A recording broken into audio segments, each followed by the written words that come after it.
আপনি যদি রিসেন্টলি কোনো ভালো একটা ইন্টারভিউ দিয়ে থাকেন এবং আশা করছিলেন যে হয়তো জবটা হয়ে যাবে বাট হয়নি, স্বাভাবিকভাবে মনে প্রশ্ন আসতে পারে কেন হলো না, ইন্টারভিউ তো ভালো হলো, what went wrong.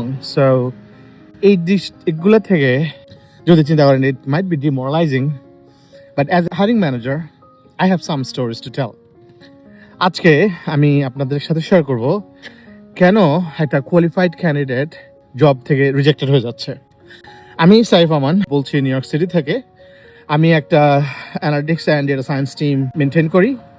Over the first few years আমি হান্ড্রেডস অফ ইন্টারভিউতে বসেছি, থাউজেন্ডস অফ রেজুমি দেখেছি এবং ক্রিটিক্যাল ডিসিশন নিয়েছি। Hiring, unfortunately we let people go also. So ওই দৃষ্টিকোণ থেকে আমি আপনাদের সাথে শেয়ার করব 3টা রিজন ওয়াই একটা কোয়ালিফাইড ক্যান্ডিডেট হওয়া সত্ত্বেও you are not getting the job.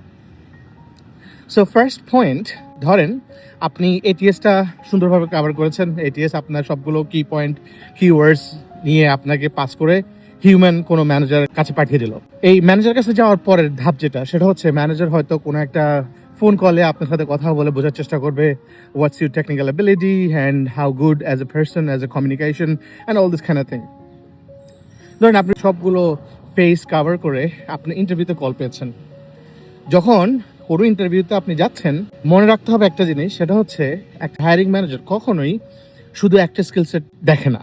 So ধরুন আপনি একটা যদি প্রজেক্ট ম্যানেজমেন্ট, কিউএ অথবা কোনো একটা প্রোগ্রাম ম্যানেজার অথবা data science analytics program whatever, যেইটার জন্যই আপনি ইন্টারভিউ করেন না কেন, আপনার হায়ারিং ম্যানেজার তৎক্ষণাৎ 2টা জিনিস দেখে। Number 1, technical ability or the ability to run that project in the future. So project could include a programming, or it could include a project management, or it could include anything else. But একটা hiring ম্যানেজারের জন্য সবচাইতে গুরুত্বপূর্ণ যেটা, সেটা হচ্ছে আপনি কি এটা রান করতে পারবেন কিনা। অ্যান্ড এটা সবচেয়ে ভালো উপায় হচ্ছে টেস্ট দেওয়া। So during the test you're supposed to communicate. You're supposed to communicate with your manager. Ask relevant question, যে কখন কি হয়েছে, কেন এই প্রজেক্টটা, কনটেক্সটটা কি, অ্যান্ড আপনি যদি কোনো বড় কোম্পানির সাথে কাজ করেন, কোম্পানির মিশন, ভিশন, তাদের গোলস, এইগুলো কথা বলে তারপরে you should get into the problem solving. আপনি যদি কোনো কোডিংয়ে যান, সেক্ষেত্রে আপনাকে কনস্ট্রেন্টসগুলো জানতে হবে। আপনাকে কনস্ট্রেন্টসগুলো জেনে তারপর আপনাকে অ্যাপ্রোচ করতে হবে। যারা এটা করে না, তারা সাধারণত কমিউনিকেশন গ্যাপ এইটার কারণে বাদ পড়ে যায়। এখানে একটা ইন্টারেস্টিং কনসেপ্ট হচ্ছে এক্সটেন্ডেড পজ অর সাইলেন্স। আমি যখন হায়ার করি তখন আমি চেষ্টা করি যে যে কোয়েশ্চেনগুলো আমরা টেস্টে দেই অথবা ইন্টারভিউ সময় দেই সলভ করার জন্য, এগুলো বেঞ্চমার্ক কোয়েশ্চেন। এই বেঞ্চমার্ক কোয়েশ্চেনগুলো সাধারণত টিমের অন্যান্য টিম মেম্বার সলভ করতে পারে, অথবা আপনার যে ম্যানেজার হবেন সে অলরেডি এগুলো জানে। সো যখন আপনাকে কোনো একটা প্রবলেম সলভ করার জন্য দেওয়া হয়, আপনি বেঞ্চমার্ক প্রবলেমে আপনি স্ট্রাগল করছেন, সেক্ষেত্রে যেটা হয়, আনফর্চুনেটলি আপনার ম্যানেজার আপনাকে will mark you as a weaker candidate.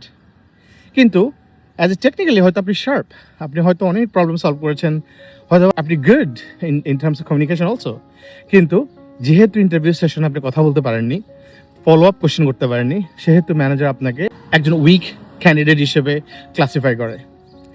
তার ডিব্রিফের সময় তার ম্যানেজারের বসের সঙ্গে যখন কথা বলে, তখন এই জিনিসগুলো আলোচনা হয়। দিস সেকেন্ড পয়েন্ট, ধরুন আপনি কাভার করেছেন, আপনি ভেরি গুড কমিউনিকেটর, আপনি very good technical worker, that there are some other candidates also.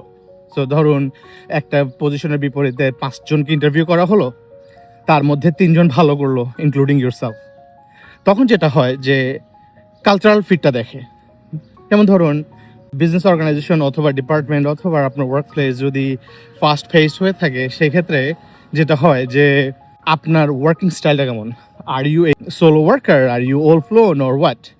যদি আপনি সোলো ওয়ার্কার হয়ে থাকেন in a fast paced environment, then in that case they would think okay communication issues থাকতে পারে, collaboration issues থাকতে পারে, then they go back to the resume to see what happened in the past.